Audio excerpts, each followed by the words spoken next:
Eh bien salut internet, j'espère que vous allez bien. Aujourd'hui une petite vidéo spéciale pour vous expliquer que finalement il n'y aura plus besoin dans le futur d'avoir des énormes cartes graphiques pour pouvoir jouer au nombre désiré de FPS sur n'importe quel jeu, et ça a déjà commencé. On va parler de ses points positifs et de ses points négatifs forcément. On va faire toute une vidéo là-dessus. Je vais vous montrer d'ailleurs des essais que j'ai réussi à avoir. Je vais vous montrer aussi d'ailleurs, je serai équipé par mon collègue d'aujourd'hui qui va être un PC tout white, tout blanc de chez Asus d'ailleurs, on peut le voir. Donc on va en parler bien évidemment sur la vidéo. Mais attention, ce PC là ne sera pas pour toutes les bourses et vous comprendrez parce qu'il vaut quand même un certain montant.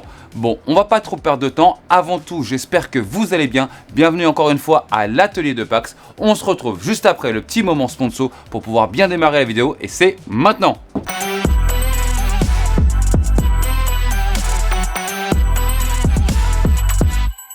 Cette vidéo est sponsorisée par AMD et par Asus pour deux occasions, et pour cela je vous laisserai en lien en description un site où vous pourrez retrouver un giveaway, on va en parler, et aussi un configuromatique pour pouvoir bien configurer votre machine afin de jouer à ce nouveau jeu là. Et d'ailleurs vous allez voir, je vais tester le jeu pendant la vidéo. Donc le giveaway, vous pouvez le voir maintenant, c'est quand même énorme, donc je vous engage vraiment à aller participer parce qu'on ne sait jamais, 100% des gagnants ont toujours tenté leur chance, c'est le cas de le dire. Et ensuite on a le configuromatique, on peut monter son PC soi-même, de là vous allez pouvoir choisir élément par élément et vous allez avoir donc une configuration aussi recommandée comme vous pouvez le voir, afin d'avoir le meilleur setup pour pouvoir jouer à ce jeu là et avec des prix les plus intéressants. Et si vous achetez une carte graphique de la gamme RX 7000 ou un processeur Ryzen 7000, vous obtiendrez deux jeux, Warhammer Space Marine 2 et Unknown 9 Awakening. Et je rappelle que ces deux jeux sont de toutes nouvelles licences. Et en parallèle, on va pouvoir retrouver les Back to School de chez Asus, jusqu'à 870 € de remboursement.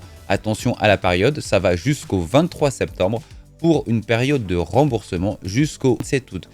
Donc les produits qui sont éligibles, vous allez voir, c'est une folie. Vous allez avoir donc des cartes mères, vous allez voir des boîtiers, des alimentations, vous allez voir avoir même des moniteurs. Regardez cette liste sans fin qui n'en finit plus. Donc il va falloir faire juste attention, c'est d'acheter à travers ces revendeurs participants. Et comme vous voyez, il y a aussi Amazon. Et attention, il faut que ce soit un produit vendu par Amazon et expédié par Amazon, c'est le plus important. Donc comment ça marche? Acheter un produit Asus entre le 13 août et le 23 septembre après un revendeur participant. Ensuite, saisissez les informations requises dans le formulaire de participation et téléchargez votre facture entre le 27 août 2024 et le 7 octobre 2024. Et enfin, après une brève vérification, vous recevrez votre remboursement directement jusqu'à votre compte bancaire. Et de là, vous n'avez plus qu'à cliquer « Obtenez votre cashback ». Donc attention, on peut avoir quand même jusqu'à 750 € de cashback, c'est quand même pas mal. Nous voilà, donc comme vous avez pu le voir auparavant, c'est l'occasion pour la rentrée d'avoir du cashback pour les Back to School. Il y a vraiment ces opérations là pour pouvoir économiser un petit peu sur de l'achat de matériel. On a pu un petit peu le voir, et d'ailleurs il y a aussi un configuromatique aussi avec AMD pour se monter la même machine par exemple que celle-ci que vous avez là à l'heure actuelle. Et tous les périphériques que vous avez vus sur le bureau que je vous montre en ce moment même, vous pouvez aussi les retrouver sur cette opération cashback.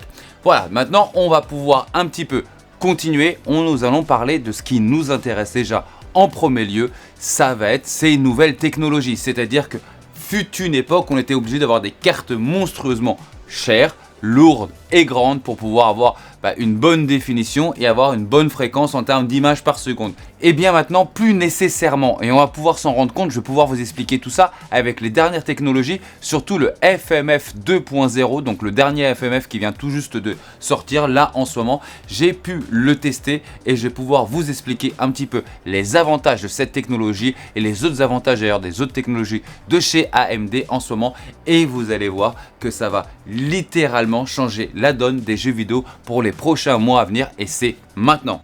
Nous voilà sur le setup pour pouvoir faire donc les essais. Vous allez voir, ça va être sur plusieurs étapes, mais avant tout on va être sur cette licence là. Donc ça va être Warhammer, donc une toute nouvelle licence Space Marine, et en ce moment je suis en 1440p avec tous les graphiques à fond. On est en full ultra, on peut pas faire plus. Donc en ce moment je suis aux alentours de 146 images par seconde. Si j'évolue, ça va un petit peu bouger, 144, 143. On est dans ces eaux là, à 130. Maintenant, je vais activer le FMF 2.0. Voilà, on va juste l'activer. On va activer que ça pour le moment. Donc, il est là. On y va. Je l'active et je passe à 292 FPS. FPS par seconde. Donc j'ai littéralement doublé, voire un chouïa plus. Voilà, hop. Ok, on va évoluer, voir si c'est une constante. Et si vous regardez bien, je suis à 3,60 ou 3,40 millièmes de seconde. Donc c'est relativement très propre. En termes de qualité graphique, c'est là où ça va être très important. C'est vous allez me dire, mais Pax, du coup, visuellement, ça a l'air sympa. On n'a pas vraiment l'impression d'avoir une grosse dégradation visuelle, donc tant mieux. Mais on va analyser ça d'un petit peu plus près et on va voir si on peut se rendre compte de choses ou pas. Ou est-ce qu'il va falloir vraiment zoomer à l'intérieur de son image afin de déceler des artefacts, des scintillements, des petits bugs. On va voir ça maintenant. Nous voici sur deux scènes identiques du jeu et dites-moi en commentaire si vous voyez vraiment, sincèrement, quelque chose. Je vous laisse faire. Voilà, on s'approche. Je vais vous remettre la scène afin que vous puissiez vraiment voir si vraiment vous décelez quelque chose et dites-le moi en commentaire.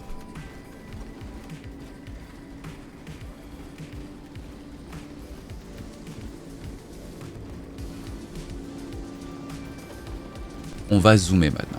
En zoomant, on s'aperçoit quand même qu'il y a quand même une légère dégradation du côté FMF 2.0 et pour ça je vais mettre une petite pause et regardez bien. Pour ça, donc du coup, il faut que je zoome. Vous allez voir, le zoom n'est pas rien, surtout qu'on va revenir à l'image originelle. Et là, on s'aperçoit qu'effectivement, au niveau de l'armure, au niveau de la cartouchière, on peut le voir aussi, il y a plus de scintillements, plus de contraste aussi du coup du côté FMF. Et au niveau de la branche, alors regardez bien, on parle d'un zoom, ce n'est pas désastreux, surtout qu'on est en plus en mouvement, c'est ça qu'il faut aussi retenir. Zoomons encore plus, et là effectivement sur le crâne, on s'aperçoit qu'il y a vraiment une dégradation. Oui, mais je viens de doubler mon nombre de FPS, oui, mais je viens de zoomer, parce que regardez ce que ça donne en temps normal, lorsque vous avez aucun zoom. Forcément, il y a une génération d'images par IA, mais il faut quand même relativement bien zoomer pour s'en apercevoir parce que ainsi, ça reste quand même vachement propre, je trouve. Je viens de prendre une scène un petit peu compliquée pour que vous puissiez voir un petit peu quand même là-dessus ce que ça peut nous donner quand même avec le FMF. Voilà, alors il faut savoir que toutes les images que vous voyez ont quand même 3 compressions. C'est-à-dire que la première compression, c'est mon enregistrement sur OBS. Ensuite, j'ai une compression au niveau de Premiere pour pouvoir faire une sortie pour YouTube. Et ce que vous voyez maintenant, c'est que YouTube l'a compressé une 3e fois pour pouvoir vous le montrer. J'ai voulu prendre cette scène où on voit vraiment l'épaulière. Regardez bien l'épaulière où il y a le crâne. Avant, il y avait un flou de mouvement qui, lorsque vous bougiez trop, le FMF s'interrompait. Et là, regardez bien, c'est relativement très net. Je vais faire une pause. Voilà, maintenant, on est vraiment en état de pause. Et je vais maintenant zoomer dans l'épaulière. Et ça reste très propre. Ça, c'est pour vous dire un peu le chemin qui a été accompli entre le FMF 1 et le FMF 2. On s'aperçoit que quand même, c'est pas mal. Même en termes de réaction. C'est-à-dire que là, vous allez vraiment bouger la souris. Donc, comme des jeux de FPS, par exemple, ça fonctionne quand même pas mal. Il faut quand même l'avouer. On peut s'en rendre compte là.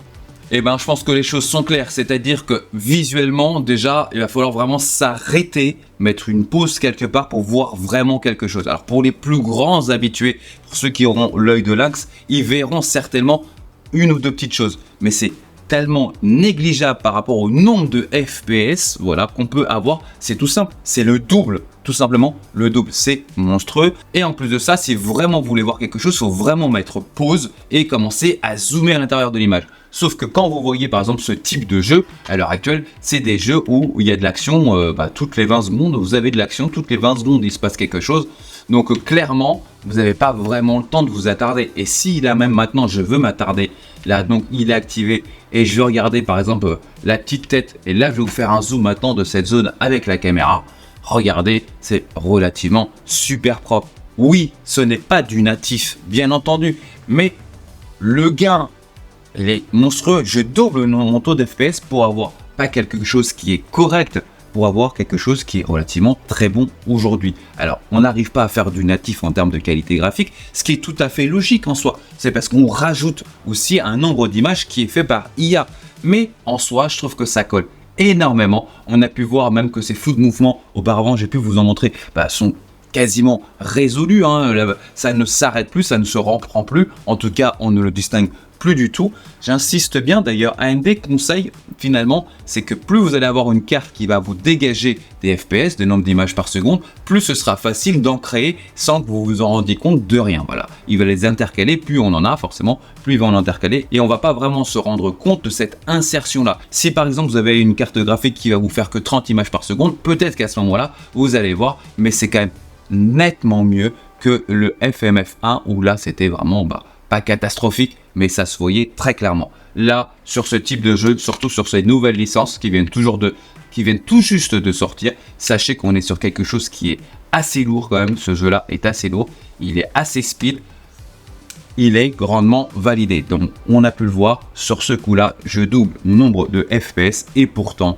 ça reste très propre et plus qu'acceptable. Pas qu'on me dise c'est acceptable, non, c'est plus qu'acceptable. La démonstration est faite, c'est relativement convaincant. Du FMF1 au FMF2, on a bien vu une grosse différence. D'ailleurs, comme j'ai pu vous l'expliquer, ces flous de mouvement ont totalement disparu. Encore une ou deux petites aberrations, mais quand même, on va peut-être remettre les pendules à zéro. Non seulement c'est une techno qui est gratuite, non seulement, en plus de ça, c'est qu'elle est rétro-compatible avec 100% des jeux. C'est-à-dire que si vous avez un jeu qui a, je sais pas, 10 ans avec aucune technologie associée, vous allez pouvoir l'activer. Vous allez pouvoir voir un gap dans les futurs jeux qui vont sortir. Ça va être exactement la même chose. Donc, excusez-moi du peu.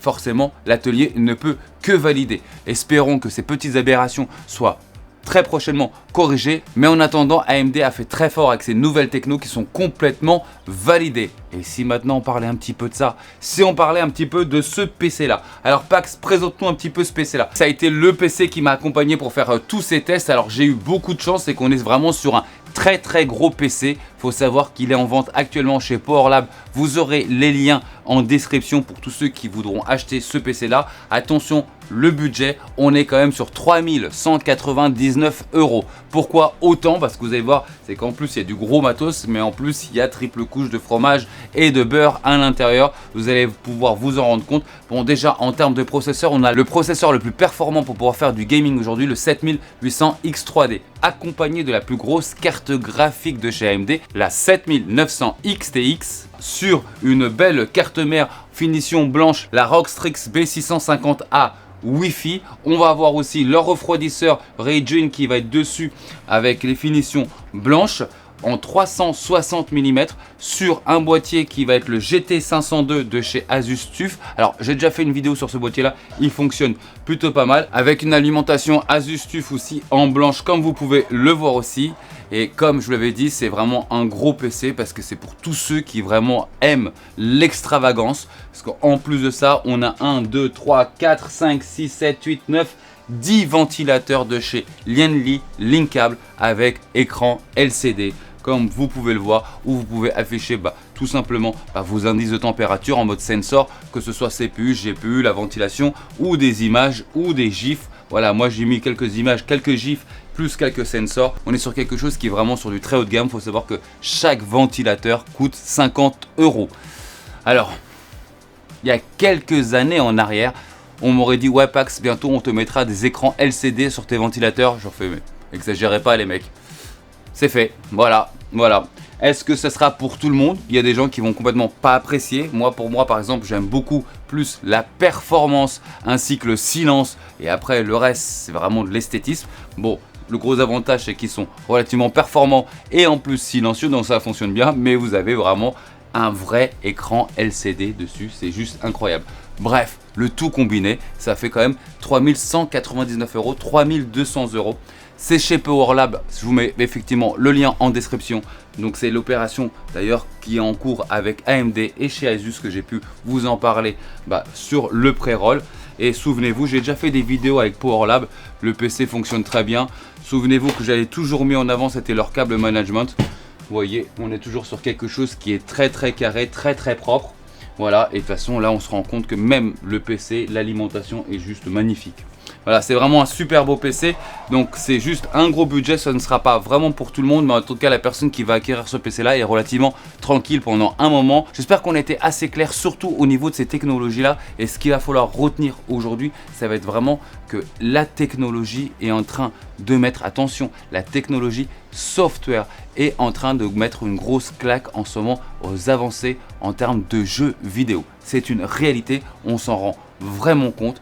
Il y a des jeux à l'époque où on pouvait à peine jouer en 4K et là on passe en 4K relativement facilement. Avant, ce type de technologie rendait le jeu, on peut le dire, dégueulasse, vraiment pas propre, baveux, flou à certains niveaux, et maintenant on se retrouve de plus en plus avec des graphismes vraiment bien finis, bien aboutis, et c'est là où maintenant il va y avoir un gap entre le avant et le après dans le monde des cartes graphiques. C'est que là maintenant on va énormément compter sur ces nouvelles technologies software afin de pouvoir se permettre d'aller plus loin dans les graphismes sans avoir à débourser des cartes monstrueuses. Alors forcément, lorsque vous avez la plus grosse, là ça va être du no limit pour des années, et ça quand même j'encourage. C'est que aussi pour tous ceux qui auront des plus petits budgets, ils vont pouvoir se faire vraiment plaisir, en tout cas déjà du côté de chez AMD avec donc ces technologies là. Et ce qui est vraiment pas mal, comme j'ai pu vous le préciser, c'est que ça va être compatible sur 100% de vos jeux, et ça c'est quand même génial.